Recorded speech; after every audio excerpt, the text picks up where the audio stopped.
બુલેટિનની શરૂઆત કરીશું એક મહત્વપૂર્ણ સમાચારથી।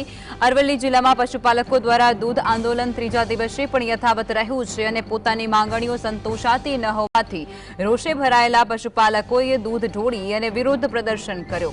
સાથે જ સાબર ડેરી વહીવટી તંત્રની નનામી કાઢી અને પોતાનો આક્રોશ વ્યક્ત કર્યો હતો। આ આંદોલનના ભાગરૂપે અરવલ્લી જિલ્લાની તમામ દૂધ મંડળીઓમાં પશુપાલકોએ દૂધ ભરવાનું બંધ રાખ્યું।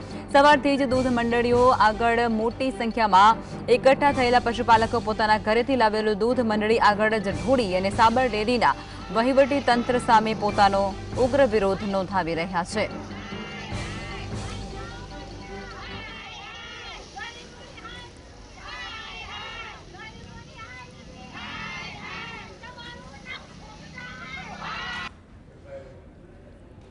એટલો જ હક માંગીએ છીએ કે અમારે અમારા દૂધનો ભાવ જોઈએ, 20 થી 25% નફો જોઈએ। તમે અમારી કોઢોમાં આવો, અમારા તબેલામાં આવો અને જુઓ કે અમે કઈ રીતે પોલ્લા ભરીએ છીએ, કઈ રીતે અમે સાર વાઢીને લાવીએ છીએ, કઈ રીતે માથે ભારા લાવીએ છીએ।